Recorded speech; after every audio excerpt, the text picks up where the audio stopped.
નમસ્કાર વિદ્યાર્થી મિત્રો, Mahatma Gandhi global Indian Eklavya school તિલકવાડામાં આપનું હાર્દિક સ્વાગત છે। આજે આપણે ધોરણ 7માં વિષય વિજ્ઞાન પ્રકરણ 18 દૂષિત પાણીની વાર્તા એમાં આજે આપણે ભાગ 2 જોવાના છે। આપણે સુએઝ વિશે માહિતી મેળવીશું। તો સુએઝ એ ઘરો, ઉદ્યોગો, હોસ્પિટલો, કાર્યાલયો અને બીજી અનેક જગ્યાઓથી મુક્ત થતો પાણી છે। સુએઝ એટલે કે ગંદુ પાણી, બરાબર।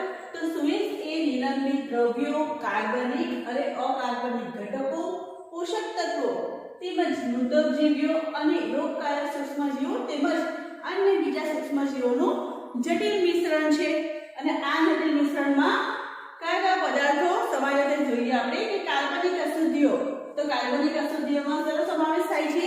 તો માનવ મળ, પ્રાણીઓનો કચરો, તેલ, યુરિયા એટલે કે મૂત્ર, જંતુનાશકો, ફળો, વનસ્પતિનાશકો અને શાકભાજીનો કચરો વગેરે કાર્બનિક અશુદ્ધિઓમાં સમાવેશ થાય છે। એવી રીતે અકાર્બનિક અશુદ્ધિઓ તેમાં નાઇટ્રેટ, ફોસ્ફેટ, ધાતુઓ, એવી રીતે પોષક તત્વો। તો પોષક તત્વો સુએઝમાં કયા પોષક તત્વો રહેલા છે? તો ફોસ્ફરસ અને નાઇટ્રોજન। એવી જ રીતે બેક્ટેરિયા જે કોલેરા અને ટાઇફોઇડ માટે કારણભૂત છે। એવી જ રીતે અન્ય સૂક્ષ્મજીવો જે મરડા માટે કારણભૂત છે। વિદ્યાર્થી મિત્રો, આપણા પાઠ્યપુસ્તકમાં પ્રવૃત્તિ આપી છે સરસ મજાની 18.1 કે તમારા ઘરની આસપાસ કે રસ્તાની આસપાસ ખુલ્લી ગટર જુઓ અને તેનું અવલોકન કરો અને તેમાં રંગ, ગંધ અને બીજા અન્ય અવલોકનો પર નોંધ કરો। તો હવે આપણે જોઈશું એ અવલોકનની નોંધ આપણે કોષ્ટક 18.1 પ્રદૂષકોનો તપાસ, બરાબર, તેનામાં આપણે નોંધ કરીશું। તો સૌપ્રથમ જોઈશું ક્રમ 1 માં છે સુએઝના પ્રકાર, બરાબર। તો ક્રમ 1 માં જોઈશું પહેલા કે ગંદુ પાણી। તો તેનો મૂળભૂત સ્ત્રોત શું છે? તો રસોડામાં જોવા મળે ગંદુ પાણી, બરાબર। તો પ્રદૂષણ પ્રેરણા તત્વો તો એઠવાડ, તૈલી કચરો અને ડિટર્જન્ટ। અને અન્ય નોંધમાં શું લખીશું આપણે કે આ બધી શું છે? ઘન અશુદ્ધિઓ, બરાબર, અને દુર્ગંધ મારતું પાણી કહેવાય। ઓકે, એવી રીતે ગંધાતો કચરો તો સંડાસનો મૂળભૂત સ્ત્રોત છે એનો। પછી એવી રીતે પ્રદૂષણ પ્રેરણા તત્વો કયા છે? તો મળમૂત્ર, જંતુનાશકો, ડિટર્જન્ટ, સાબુ નાખીને વાળું પાણી। એવી જ રીતે અન્ય નોંધમાં શું લખીશું આપણે કે ઘન કચરાવાળું દુર્ગંધ મારતું પાણી। એવી રીતે ત્રીજો જોઈશે પ્રકાર આપણે કે વેપાર અને ઉદ્યોગનો કચરો, બરાબર। તો તેમાં મૂળભૂત સ્ત્રોત કયા આવશે? ઔદ્યોગિક અને વેપારી સંસ્થાઓ।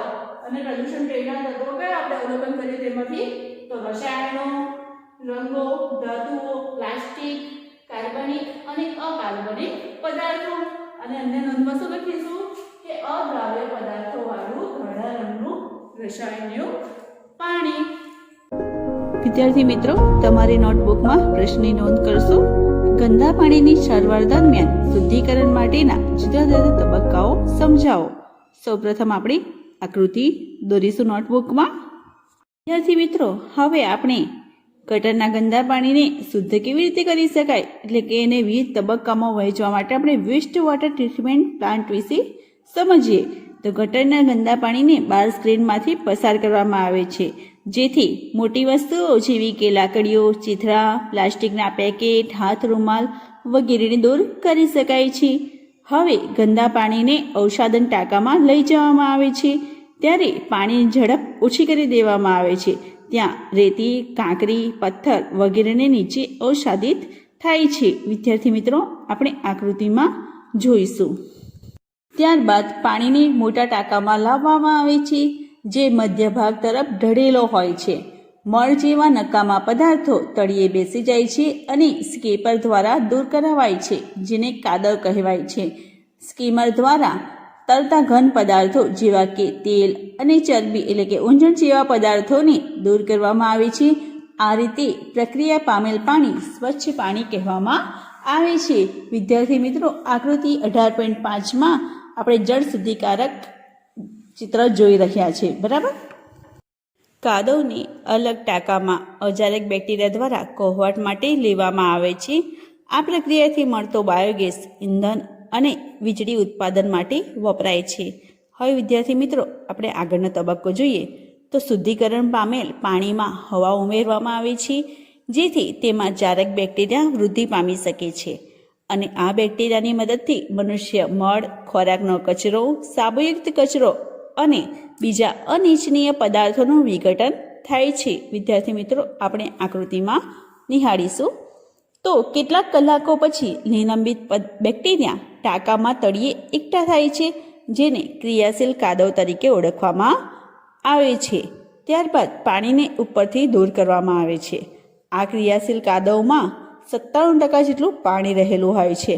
હવે પાણીને રીતિ સૂકવણી પથારી એટલે કે સેન્ડ ડ્રાઇંગ પેડ્સ અથવા મશીન દ્વારા દૂર કરવામાં આવે છે અને સુકાયેલ કાદવ ખાતર તરીકે વપરાય છે, જે જમીનમાં પોષક દ્રવ્ય અને કાર્બનિક પદાર્થો ઉમેરે છે. તો પ્રક્રિયા પામેલ પાણીમાં ખૂબ જ ઓછા કાર્બનિક પદાર્થો અને નિલંબિત દ્રવ્યો હોય છે. હવે તેને સમુદ્ર, નદી અથવા તળાવ કે જમીન પર છોડવામાં આવે છે અને કુદરત ફરીથી તેને શુદ્ધ કરે છે. તો કેટલીક વાર પાણીને મુક્ત કરતા પહેલાં જંતુરહિત બનાવવા માટે ક્લોરીન અથવા ઓઝોન જેવા રસાયણો ઉમેરવામાં આવે છે.